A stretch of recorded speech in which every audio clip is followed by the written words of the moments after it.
నమస్తే. Welcome to our channel. నేను మిషాల్ని. మాజీ ముఖ్యమంత్రి జగన్మోహన్ రెడ్డి గారు నిన్న ప్రెస్ మీట్ పెట్టి ప్రెస్ మీట్‌లో పరగామణి కేసు చోరీకి సంబంధించి కొన్ని విషయాలు వెలుగులోకి తెచ్చారు. అది చిన్న చోరీయే కదా అన్నాడు. మరి అది చిన్న చోరీయా? పెద్ద చోరీయా?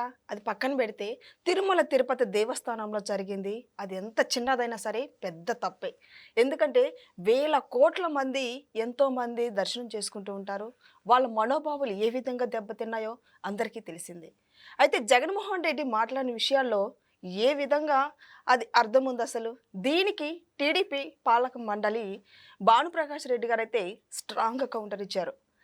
ఈ కౌంటర్‌కి జగన్మోహన్ రెడ్డి ఏ విధంగా స్పందించబోతున్నాడు? ఇలాంటి అంశాలను చర్చించే ముందు స్టూడియోలో ఉన్నారు సీనియర్ జర్నలిస్ట్ దుర్గకుమార్ గారు ఉన్నారు. వారిని అడిగి విషయాలను తెలుసుకునే ప్రయత్నం చేద్దాం. నమస్కారం సార్. నమస్తే మషాల్ని మన వీక్షకులు. సార్, నిన్న జగన్మోహన్ రెడ్డి గారు ప్రెస్ మీట్ పెట్టింది అందరికీ తెలిసిందే. కానీ ఆయన పరకమనే ఈ చోరీ గురించి ఇది చిన్న తప్పే కదా! చిన్న విషయమే గదా! ఎంత చిన్నదైనా, పెద్దదైనా ఇది తిరుమల తిరుపతి దేవస్థానం కాబట్టి అది చాలా చిన్నదైనా సరే పెద్ద తప్పే అది. కానీ ఆయన మాట్లాడిన విషయాల్లో ఇది వాస్తవం ఎంతవరకి కరెక్ట్ అయితే కాదు. కానీ దానికి భానుప్రకాష్ రెడ్డి గారైతే స్ట్రాంగ్‌గానే కౌంటర్ ఇచ్చారు. కానీ జగన్మోహన్ రెడ్డి దీనికి ఏ విధంగా స్పందించబోతున్నారు? దీని మీద మీ స్పందన ఏంటి సార్? ఇది పుండు మీద కారం జల్లినట్టుందమ్మా. జగన్మోహన్ రెడ్డి గారు నిన్న మాట్లాడిన తీరు హ్మ్. అత్యంత బాధ్యతారహితంగా ఉంది. తర్వాత ప్రపంచంలో ఉన్న కోట్లాది హిందువుల మనోభావాల్ని మరొకసారి దెబ్బకొట్టినట్టుగా ఉంది. అది చాలామంది బాధపడ్డారు. అతి సున్నితమైన అంశాన్ని, అతి ఆధ్యాత్మికమైన అంశాన్ని హ్మ్. ఆయన చాలా క్యాజువల్‌గా అది ఏముంది $9 దొంగతనమే.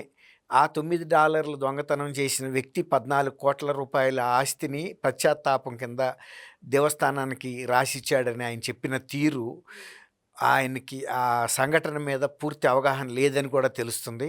ఆయన తెలుసుకోవటానికి కూడా ప్రయత్నించట్లేదనిపిస్తుంది. ఒకవేళ తెలిసినా కూడా తెలియనట్టుగా నటిస్తూ దాన్ని తప్పుదోవ పట్టిస్తున్నట్టుగా అంతకన్నా స్పష్టంగా అర్థమవుతుంది. అది ఒక వ్యవస్థీకృతంగా 5 సంవత్సరాల పాటు జరిగిన దొంగతనం. అది ఎంత జరిగిందనేది ఎవరు కూడా అంచనా వేయలేరు. అసలు ఆయన అన్నట్టు $9 గనక అయితే మహా అయితే ఒక డాలరు ₹100 అనుకుంటే డాలర్ మహా ఉంటే వాళ్ళు ₹100 ఉండుండొచ్చు. $9 అంటున్నాడాయన. $900 మళ్ళీ దాన్ని భారత రూపాయల్లోకి మార్చినప్పుడు 72,000 అని చెప్పాడు. మరి ఆయనకి మ్యాథమెటిక్స్ మీద ఉన్న అవగాహన ఏంటో మనకు తెలీదు. తర్వాత విదేశీ మారక ద్రవ్యం మీద మరి ఆయనకు అంత అవగాహన లేకుండా ఉంటాడా? ఆయన మనీ లాండరింగ్‌లో దేశంలో ఎవరు చేయలేనంత మనీ లాండరింగ్ చేసిన వ్యక్తి ఏ ఏ కరెన్సీకి భారత కరెన్సీ ఎంత సమానమో ఆయనకు తెలుసు. $900 మాత్రమే. దానికి 14,00,00,000 ఎవడన్నా ఇస్తాడా? అంత పిచ్చాళ్ళు ఎవడన్నా ఉంటాడా? అందులోనూ అతను ఒక మఠంలో మేనేజర్‌గా ఉన్న వ్యక్తి. అతను ఎంత దోసుకుంటే ఆ ₹14,00,00,000 ఇవ్వటానికి ఒప్పుకున్నాడు. దాన్ని ఒప్పించటానికి కరుణాకర్ రెడ్డి గారు వాళ్ళందరూ బాగా ఒత్తిడి చేసి ఇప్పించి, అంటే కొన్ని వందల కోట్లు ఉన్నాయి కాబట్టి ఆ 14,00,00,000 నామమాత్రంగా ఇచ్చి ఆ కేసు గనక పూర్తి దర్యాప్తు జరిగితే 5 సంవత్సరాల్లో ఇతను ఎంతెంత ఆస్తులు కొన్నాడు, ఎక్కడున్నాయి ఇవన్నీ బయటకు వస్తాయని వాళ్ళు అక్కడికి మాఫీ చేసేసారు. దాన్ని తీసుకొచ్చి ఒక మెగా లోక్ అదాలత్‌లో పరిష్కారం చేశామని చెప్పి మమా అనిపించారు తప్ప, ఆ తర్వాత అతని దగ్గర ఉన్న ఆస్తులను కూడా వాళ్ళు బెదిరించి వాళ్ళకి సంబంధించిన వ్యక్తుల పేర్ల మీద రాయించేసుకున్నారని కూడా బాహాటంగా తిరుపతిలో చర్చ జరుగుతూ ఉంది. లేకపోతే ఒక కేసుని దాన్ని ఒక లాజికల్ కన్క్లూషన్‌కి ఎళ్ళాల్సిన కేసు అది ప్రభుత్వం దర్యాప్తులో. అట్లా కాకుండా మధ్యంతరంగానే వీళ్ళు ముగిచ్చేశారంటే వీళ్ళకి ప్రయోజనం లేకుండా అది జరగలేదు. అందుమూలన ఇవాళ టీటీడీ పాలక సభ్యుడిగా ఉన్న భానుప్రకాష్ గారు ఇవాళ జగన్మోహన్ రెడ్డి గారిని తూర్పార పట్టాడు. నువ్వు టీటీడీకి సంబంధించిన పవిత్రమైనటువంటి వ్యవస్థలో చాలా అపవిత్రమైన పనులు చేశావు, అరాచకమైన పనులు చేశావు, అవినీతి పనులు చేశావు, దుశ్చర్యలు చేశావు. ఆ తర్వాత ఇంకోటి ఏంటంటే లడ్డూ ప్రసాద విషయాల్లో అపచారాలు కూడా అనేకం జరిగినాయి. నువ్వు ఇవాళ గనక నిన్న మాట్లాడిన తీరు విషయంలో గనక నువ్వు క్షమాపణ చెప్పకపోతే నీ ఛానల్లో 24 గంటల పాటు పబ్లిక్ ఒపీనియన్‌ని సేకరించు.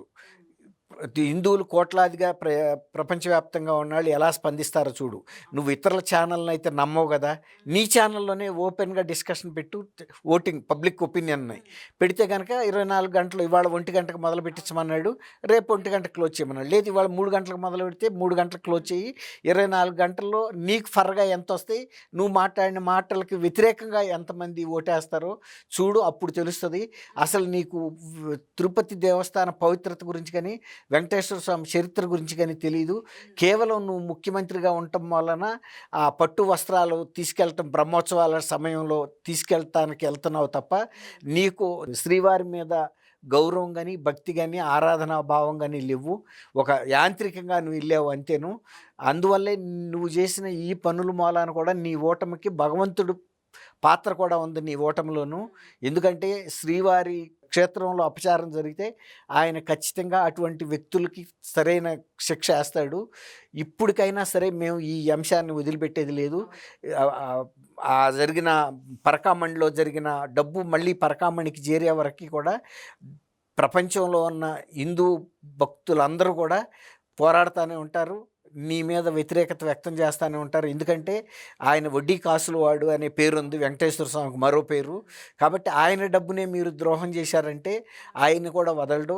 ఆయన డబ్బు ఆయనకు చేరే వరకు ఆయన ఆగ్రహానికి మీరు గురికాక తప్పదు. నీ జన్మలో కూడా వెంకటేశ్వర స్వామితో ఇలాంటి మాటలు, ఇలాంటి శాస్త్రాలు, ఈ పనులు చేసిన మీరు కానీ, మీ పార్టీ కానీ, తర్వాత ప్రజలు కూడా మిమ్మల్ని క్షమించరు. భగవంతుడు కూడా క్షమించడని కూడా ఆయన చాలా స్పష్టంగా చెప్పాడు. ఒకవేళ కనుక నిజంగా నీకు శ్రీవారి మీద ప్రేమే ఉంటే అది చాలా పెద్ద దొంగతనం. నువ్వు ఎంత చాలా చిన్న దొంగతనం అన్నట్టు చెప్పావు. ఏదో ఒక్కసారే ఆ $9 అన్నట్టు 5 సంవత్సరాల పాటు చాలా పెద్ద ఎత్తున జరిగింది. అది వ్యవస్థీకృతంగా జరిగిన నేరాన్ని నువ్వు అంత ఏదో చేత్తో చిటికెన వేలుతో తీసేసినట్టు మాట్లాడావు అనేది చాలా అభ్యంతరం వ్యక్తం చేశాడు. నిజంగా కనుక జగన్మోహన్ రెడ్డి గారు కనుక ఆ విషయంలో కనుక ప్రజల అభిప్రాయం తెలుసుకోగోరితే నిజంగా అసలు ఇది ప్రజలు ఏమనుకుంటున్నారు, తర్వాత నేను టీటీడీలో మా హయాంలో జరిగిన లడ్డూ అపచారం కానివ్వండి, తర్వాత పరకామణిలో చోరీ కానివ్వండి, ఇంకా ఇతర అవినీతి కార్యక్రమాలు కానివ్వండి, తర్వాత పరకామణిలో చోరీలో ఇన్వెస్టిగేటివ్ అంటే ఫిర్యాదుదారుగా ఆ రోజున అసిస్టెంట్ విజిలెన్స్ అండ్ సెక్యూరిటీ అధికారిగా ఉండి ఫిర్యాదు చేసిన సతీష్ కుమార్ అనుమానాస్పద మరణం మీద కానీ, మొత్తం మీ పరిపాలనలో టీటీడీలో జరిగినటువంటి అక్రమాల మీద ప్రత్యక్షంగా ప్రజాభిప్రాయాన్ని స్వీకరించిన తర్వాత నువ్వు మాట్లాడు. అప్పుడు మేము కూడా మాట్లాడతాము. నీకు ధైర్యం ఉంటే పెట్టు, లేదు నువ్వు కనుక ధైర్యం ఫేస్ చేసే ధైర్యం లేదంటే మేమేం చేయలేము దానికి. కానీ ప్రజలు మాత్రం క్షమించరనేది ఆయన చాలా స్పష్టమైన హెచ్చరిక చేశాడు. ఇది జగన్మోహన్ రెడ్డి గారు దీన్ని చిలికి గాలివాన్ చేసినట్టుగా ఆయన తప్పును ఒప్పుకుని దాని మీద చర్యలు తీసుకునే బదులు అందులో నేరాలని, ఆయన ప్రభుత్వంలో జరిగిన అన్ని కుంభకోణాలని సమర్థించుకుంటా మాట్లాడుతున్నాడు. అన్ని ఆధారాలు దొరుకుతున్నాయి. సిట్టు దర్యాప్తులో అనేక అరెస్టులు జరిగినాయి. అన్నిటికి సంబంధించిన ఆధారాలు బయటకు వచ్చిన తర్వాత కూడా ఇంకా దాన్ని దాగుడు మూతలు ఆడితే ప్రజలు సహించరు. అందరికన్నా ముందు అసలు ఈ దర్యాప్తు సంస్థల కన్నా ముందు ప్రజలే జగన్మోహన్ రెడ్డి గారి పరిపాలన అవినీతిమయమని తెలుసుకోబట్టే అన్నిటికన్నా ముందు ప్రజలు తీర్పిచ్చారు. ఆ తర్వాత కూటమి ప్రభుత్వం వచ్చిన తర్వాత దర్యాప్తు ఆదేశాలు ఇచ్చింది. కానీ ప్రజలు ఇచ్చిన తీర్పు కూటమి ప్రభుత్వానికన్నా ముందే కదా. కూటమి ప్రభుత్వాన్ని తీసుకొచ్చిందే ప్రజలు. ఈ ప్రభుత్వాన్ని, జగన్మోహన్ రెడ్డి ప్రభుత్వాన్ని తిరస్కరించిందే ప్రజలు. అదే ప్రథమ తీర్పు, చాలా గొప్ప తీర్పు. అందులో 151 స్థానాల నుంచి 11 స్థానాలకు ఇచ్చారంటే అంత మెజారిటీ అక్కడ ఆ ప్రజా తీర్పుతోనే తేలిపోయింది. ఆ తర్వాత కూటమి ప్రభుత్వం ఏర్పాటు చేసిన అనేక సిట్లు, దర్యాప్తు సంస్థల్లో ఇవన్నీ బయటకు వచ్చినాయి. ఇంకా ఇవాళకి కూడా ఆయన తన తప్పులను తను సమర్థించుకుంటున్నాడంటే ప్రజా తీర్పును కూడా అవహేళన చేసినట్టే.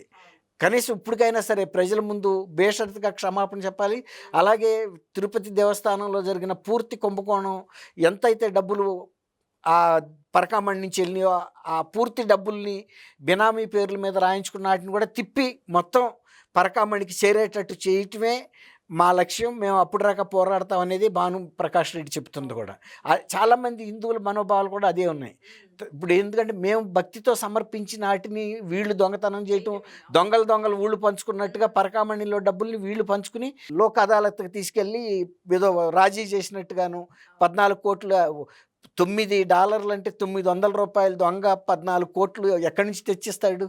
ఎంత దొంగతనం చేయకపోతే అతను 14 కోట్లు జగన్మోహన్ రెడ్డి గారు లాంటి అంత వేల లక్షల కోట్లు ఉండాళ్లే 14 కోట్ల ఆస్తి కాదు కదా, 14,000 కూడా ఇవ్వరు మామూలుగా. అలాంటిది అతను 14 కోట్లు ఇచ్చాడంటే ఎందుకు ఇస్తాడు? అంతకుముందు ఆయన 100 కోట్లు సంపాదించి ఆస్తులు కూడబెట్టుకోబట్టే కరుణాకర్ రెడ్డి గారు వాళ్ళు కూడా కనీసం ఈ మాత్రం అయినా ఇవ్వకపోతే బాగోదని ఆ 14 కోట్లు ఇప్పించి మిగిలింది వాళ్ళు సరి చేసేసారు. అసలు చిన్న చోరీ అన్నాడు. ఆ చిన్న చోరీ అయినా అసలు ఎందుకు చెయ్యాలి? తర్వాత ఇంకోటి అన్నాడు, వాళ్ళ చిన్న నాయకుడి మీద పెద్ద కేసు. అంటే మాదక ద్రవ్యాలని పరోక్షంగా ఈయన ప్రోత్సహిస్తున్నాడు అని కూడా, పరోక్షంగా కాదు ప్రత్యక్షంగానే ప్రోత్సహించినట్టు. ఆ కొండారెడ్డి ఆయన వైజాగ్ వాళ్ళ స్టూడెంట్ లీడర్, అతను మాదక ద్రవ్యాలు సింథటిక్ డ్రగ్స్ తీసుకొచ్చి అమ్ముతుంటే అది కేసు పెడితే అది కూడా చిన్న వ్యక్తి మీద పెద్ద కేసు అని అంటాడు. అంటే ఈయన టైంలో అసలు పెద్ద కేసులు కూడా పట్టించుకోలే. గంజాయి కొన్ని 100 ఎకరాలు 1000 ఎకరాల్లో పండించుకుంటే కూడా వీళ్ళ నాయకులతో కుమ్మక్కయి వాళ్ళకు లబ్ధి జరుగుతుంది, నాకు లబ్ధి జరుగుతుంది కాబట్టి పట్టించుకోకుండా మొత్తం దేశవ్యాప్తంగా గంజాయిని ఆంధ్రప్రదేశ్ నుంచి సరఫరా చేశారు. కాబట్టి ఆయనకు అన్నీ చిన్నగానే కనపడుతున్నాయి, ప్రతి వాళ్ళు చిన్నాడే. కానీ అతను చేసిన డ్యామేజీ, ఇప్పుడు ఒక పార్టీ అధ్యక్షుడిగా ఉండి ముఖ్యమంత్రిగా చేసిన వ్యక్తి ఒక డ్రగ్ డీలర్ని సమర్థిస్తాడా? అట్లాగే నిన్న అరవ కామాక్షమ్మను కూడా వాళ్ళ పార్టీకి చెందిన కాకాని గోవర్ధన్ రెడ్డి సమర్థిస్తా మాట్లాడుతున్నాడు. ఆ అమ్మాయి డ్రగ్ అమ్మటం, గంజాయిలు అమ్మటమే కాకుండా హత్యా నేరాలు కూడా చేయించింది. అయినా కూడా వాళ్ళు సమర్థిస్తా మాట్లాడుతున్నారు. ప్రజలు ఇది చూస్తున్నారు, తగిన గుణపాఠం ఆల్రెడీ చెప్పారు. ఇంకా ఎన్నిసార్లు అయినా కూడా ఇటువంటి గుణపాఠం నేర్చుకోని వ్యక్తులకి ప్రజలు పదే పదే కూడా అదే గుణపాఠాలు చెప్తారు. Thank you. థ్యాంక్ యూ అమ్మ శాలిని.